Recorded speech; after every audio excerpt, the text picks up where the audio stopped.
요즘 연예계 거기서 자주 등장하는 이슈가 있었습니다. 한마디로 연예인 갑질 사건. 대부분 이 사건이 이제 연예인들이 누구의 갑질을 했을까요? 매니저들한테 갑질을 했는데 그것을 이제 매니저들이 폭로를 한 거죠.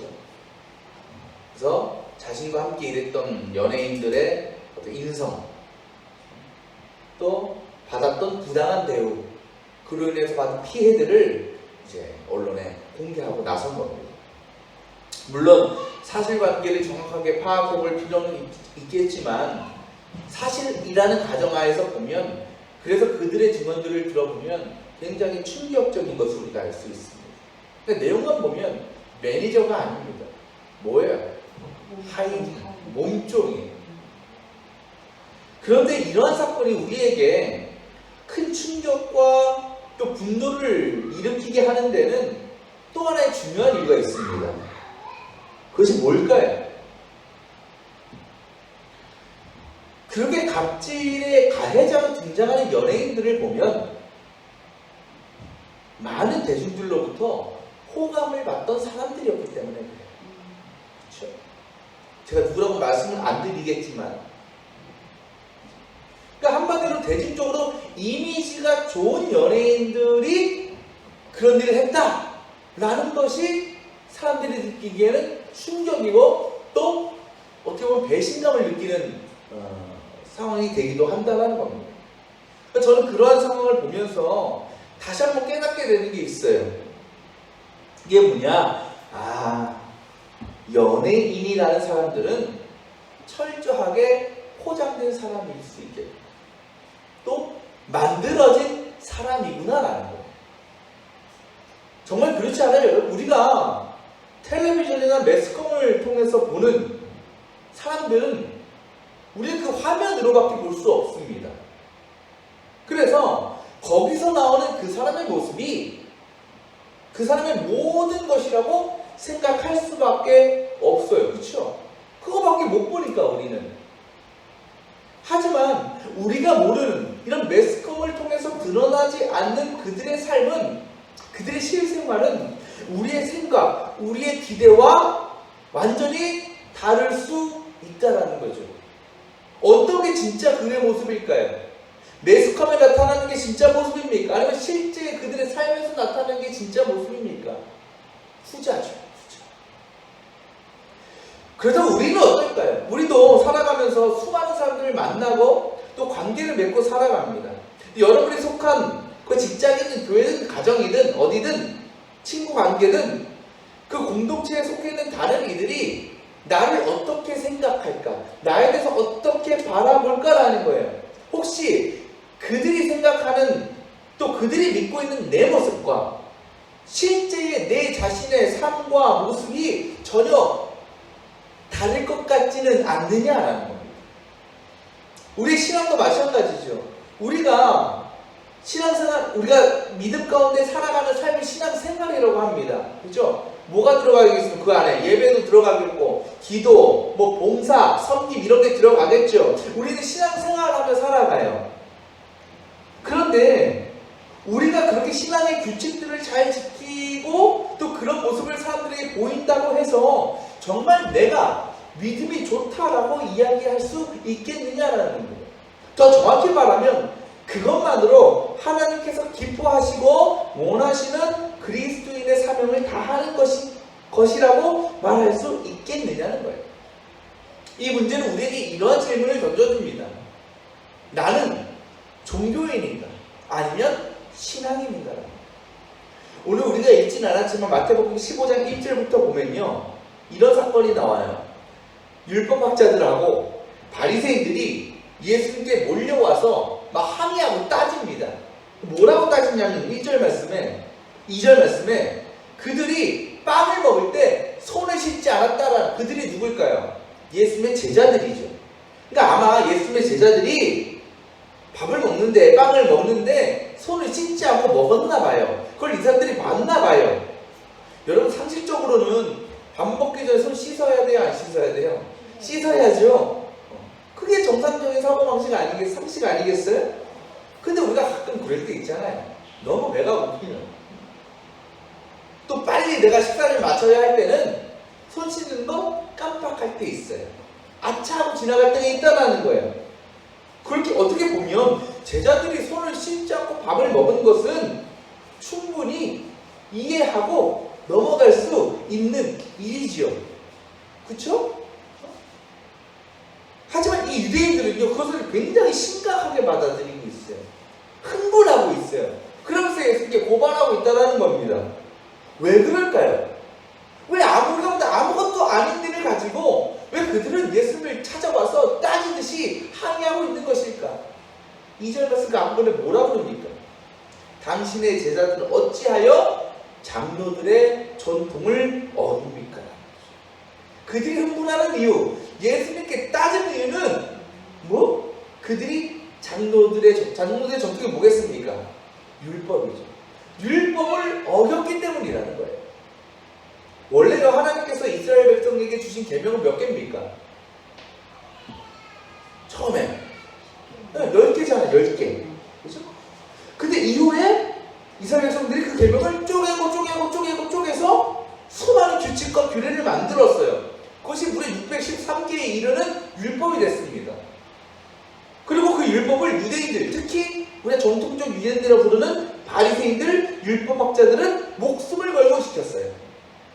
여러분, 그렇다고 그들이 하나님께서 주신 처음에 10계명과 그들이 만들어낸 600여 가지의 율법을 그 중요성을 대비해보면 뭐는 중요하고 뭐는 안 중요해요. 쉽게 말해서 하나님이 주신 율법은 하나님이 직접 주셨으니까 더 중요하고, 그들이 장로들이 만든 그 율법들은 우리가 인간이 만드는 게 덜 중요해, 이렇게 생각했을까요?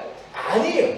그들은요, 하나님이 주신 율법 10계명이나 그들의 장로들이 만든 600개의 율법이나 다 똑같이 중요하다고 생각했어요. 똑같은 영향력을 가졌다고 생각했다라는 거예요. 그렇게 보면 이건 어떤 의미냐면, 예수님의 제자들이 밥을 먹기 전에 원래는 율법에 그 계명이 있거든요. 식사 전에 손을 씻어야 된다. 그 계명을 지키지 않았어. 그건 모두 어긴 거예요.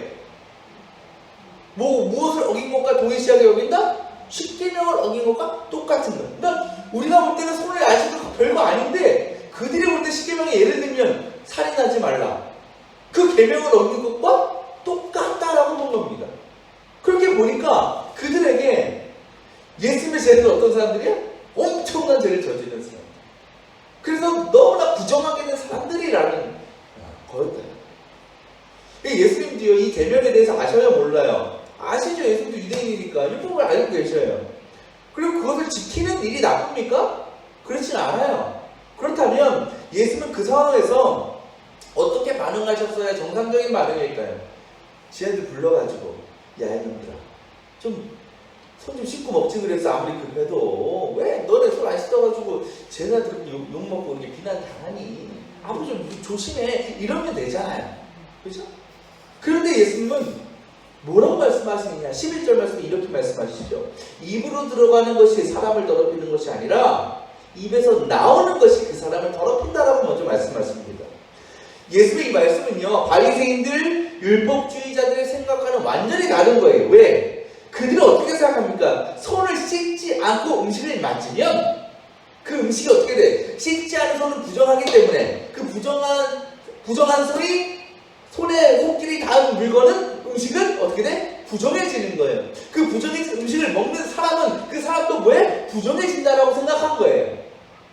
하지만 예수님은요, 그것을 완전히 부정하고 계시는 거예요. 그렇다고 부정해지는 거 아니야. 손 안 씻었다고 음식이 부정해지는 것도 아니고 그 음식을 먹는 사람이 부정해지는 거 절대 아니야. 그러면서 손을 씻지 않고 음식을 먹는 그 제자들을 비난한 사람들을 향해서 뭐라고 말씀하시느냐? 14절에 이렇게 말씀하시죠. 그들은 눈먼 사람입니다. 또 눈먼 사람이면서 눈먼 사람을 인도하는 길잡이들이다. 이 말씀이에요. 유대인들이 굉장히 큰 충격을 받았을 겁니다. 왜? 지금 예수의 말씀은 그냥 수많은 600개의 율법 중에 하나, 손을 씻지 않고 밥을 먹으면 부정하다라는 그 계명에 대한 반박이 아니라 레위기에 기록된 모든 모든 율법에 대해서 부정하시는 거예요. 그 모든 계명을 말살시켜 버리는 것이나 다름없기 때문에 그래요. 왜? 그렇게 율법을 철저히 지키는 자들을 뭐라 그러니까? 눈이 멀었다고 그러니까. 눈먼 길잡이라고 그러니까.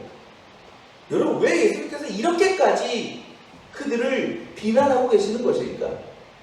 우리는 3절 말씀에서 그 이유를 알 수 있습니다. 우리 3절 한번 다시 볼까요? 우리가 읽은 말씀은 아니지만 이렇게 말씀하시죠. 너희는 어찌하여 너희의 전통 때문에 하나님의 계명을 어겼느냐. 여러분, 되게 아이러니한 말씀입니다. 왜? 여기서 너희의 전통이 뭐라고요? 율법이라고 그랬어요. 하나님의 계명은 10계명이에요. 이 말씀만 보면 그들 어떻게 했다고? 율법을 지키려고 뭘 어겨? 10계명을 어겼다는 거예요. 이게 도대체 무슨 말씀이냐? 예수는 그 예를 하나 말씀하고 계시는데 이런 겁니다. 그 전에 우리가 먼저 알아야 할 것은 뭐냐?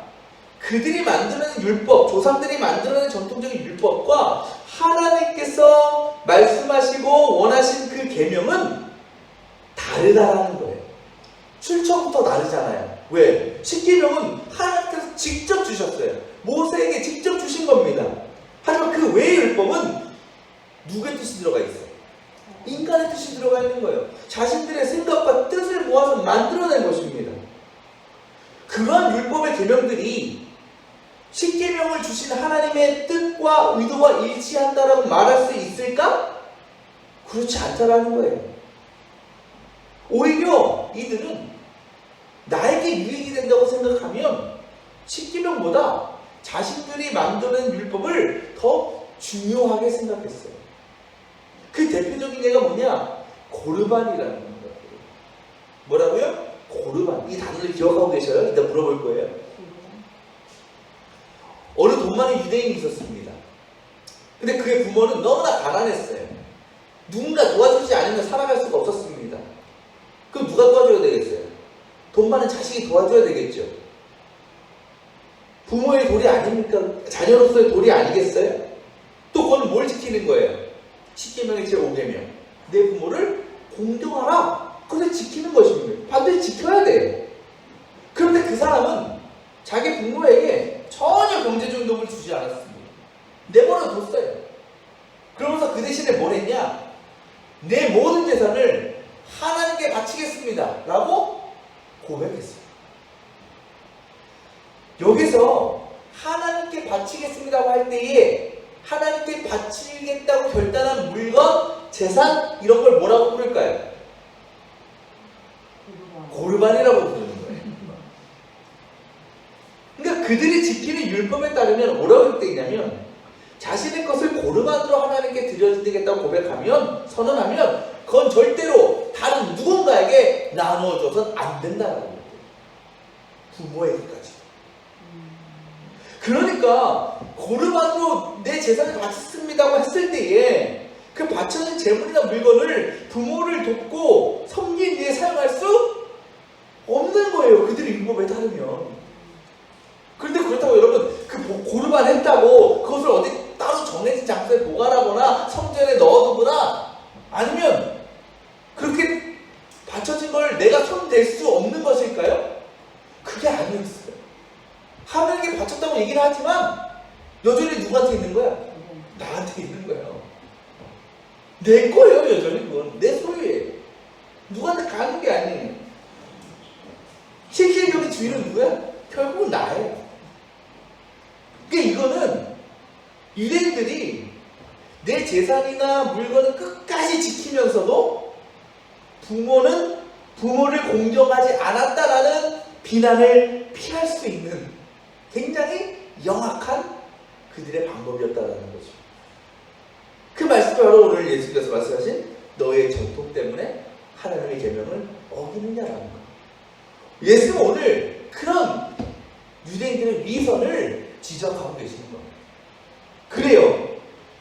이 정통적인 유대인들이 수많은 율법을 지키고 사는 삶의 중심에는 누가 있습니까? 나밖에 없어요. 인간적인 욕심과 유익을 채우기 위해서 율법을 이용한 겁니다. 그들에게 중요한 것은 그저 그것을 지킴으로 드러나는 겉모습일 뿐이었어요. 겉으로만 깨끗해 보이고 신실해 보이고 착해 보이면 그걸 만족한 겁니다. 더 나아가서 그것이 결국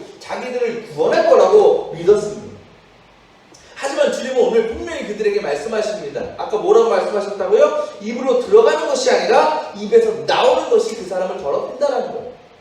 그러면서 그 이유를 18절에 이렇게 말씀하시죠.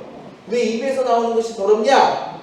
입에서 나오는 것들은 마음에서 나오기 때문에 그 마음에서 나오는 것들이 사람을 더럽힌다는 거예요. 바리새인들이나 율법학자들이나 그들에게 선함과 거룩함과 깨끗함의 기준은 오직 뭡니까? 율법을 지킴으로 드러나는 겉모습일 뿐이에요. 겉모양인 거예요. 그냥 음식 먹기 전에 손을 잘 씻는 것으로, 또는 자신의 부모를 돌보지 않기 위한 목적이 있을지라도 자기 것을 하나님께 고르반했다고 고백하는 것으로 그들은 나는 누구보다 의롭고 선하고 믿음 있는 사람이다 라고 자부했다는 겁니다.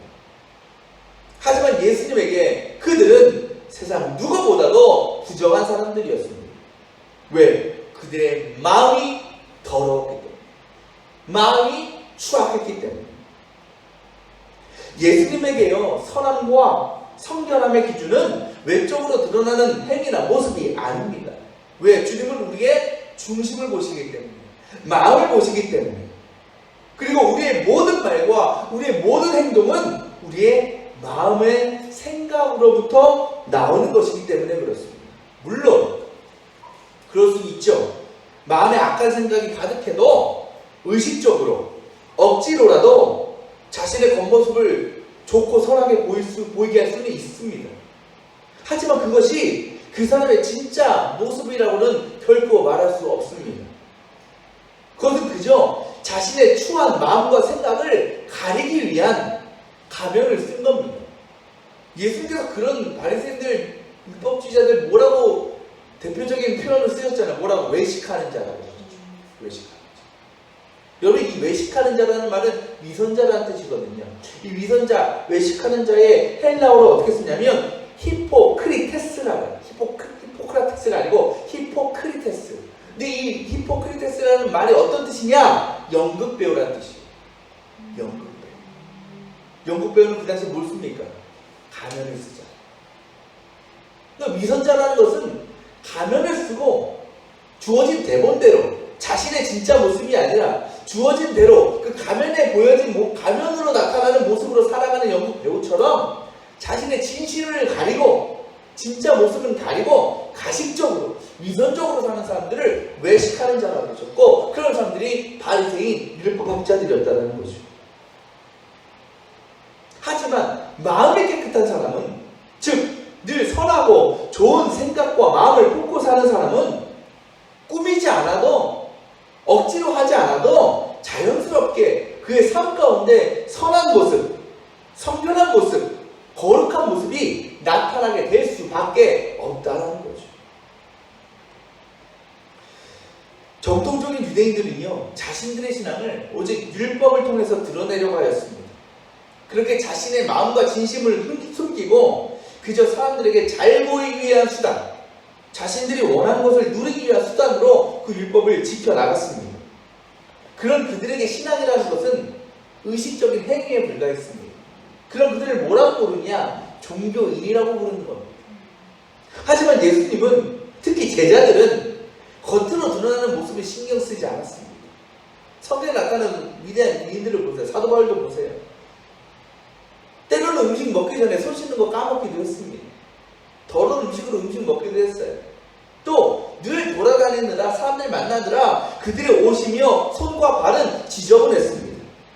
하지만 그들은 절대 그것을 부끄럽거나 창피하게 생각하지 않았습니다. 왜? 그 모든 모습들은 하나님을 위해서, 다른 사람들을 위해서 열심히 사역하고 섬기느라고 그렇게 되어버린 것이기 때문입니다. 그들에게 중요한 것은 어떻게 하면 사람들이 나를 우러러볼까? 존경할까? 나를 거룩하고 깨끗하다고 인정받을까가 아니라 주님께서 주신 그 사랑과 은혜를 어떻게 더 많은 사람들에게 베풀고 전할 수 있을까? 어떻게 하면 하나님께서 기뻐하시고 원하시는 삶을 더 잘 살아갈 수 있을까? 그것밖에 없었다는 거. 그런 그들의 삶, 그리고 그런 삶으로 드러나는 모든 행위는 오직 그들의 마음으로부터 우러나는, 즉 주님을 향한 믿음과 사랑에 근거한 것이었다는 겁니다. 그리고 그들은 이렇게 불렸습니다. 뭐라고? 신앙인이라고 불립니다. 여러분 이 세상을 보면 화려하게 사는 사람들 너무나 많습니다. 정말 SNS 같은 거 보면 정말 부러워할 만큼 멋진 인생을 사는 사람들 참 많습니다. 하지만 그런 사람은 많은데 마음이 따뜻한 사람, 그 마음에 사랑이 충만한 사람은 찾기가 어려운 것 같습니다. 겉으로는 믿음 좋고 겉으로는 거룩해 보이는 성도들은 참 많은 것 같은데 진정으로 그 마음과 영혼 가운데 하나님과 이웃을 향한 사랑을 품고 그것을 삶으로 드러내며 사는 사람은, 그런 성도들은 많지 않은 것 같습니다. 내 자신을 한번 돌아볼 수 있길 바랍니다. 나는 과연 어떤 모습입니까? 그저 사람들에게 보여지는 외적인 모습만을 중요하게 생각하면서 그 일을 위해서 종교 행위에 힘쓰고 있는 종교인의 모습은 아닙니다. 아니면 늘 깨끗한 마음과 깨끗한 영혼을 품기 위해서 애쓰면서 그를 위해 기도하면서 또 그 마음에서 자연스럽게 흘러나오는 주님이 원하시는 삶을 살아가는 신앙인의 모습으로 나는 살아가고 있는가. 토마스 아퀴나스가 이런 얘기를 합니다. 사람은 행위를 보고 하나님은 의도를 보십니다. 하나님은요, 우리의 행동 양식이 아니라 우리의 그 행동하는 동기를 보시는 거고요. 우리의 행동 자체가 아니라 우리 마음 깊은 곳에 있는 우리 마음의 소원을 중요하게 생각하고 계십니다. 우리가 외면적인 규칙이나 규례를 잘 지켰다고 우리가 결코 선한 사람이 되는 것이 아닙니다. 오직 우리의 마음이 깨끗해야, 우리의 마음이 청결해야만 선한 사람으로 살아가게 되어지는 것입니다. 바라기는 우리 모든 성도들이 사람들에게 잘 보이고 사람들에게 인정받기 위해서 그저 겉모양을 꾸미고 가꾸는 것이 아니라 하나님의 기쁨을 위해서, 하나님께 잘 보이기 위해서 우리 자신의 마음을 잘 다스리고 돌볼 수 있기를 바랍니다. 그렇게 늘 성령님이 주시는 선한 마음, 사랑의 마음을 품고 또 그 마음 그대로 살아감을 통해서 여전히 어둡고 타락한 이 세상 가운데 주님의 소망의 빛을 비추는 귀한 주님의 자녀들을 다 되시기를 축원합니다.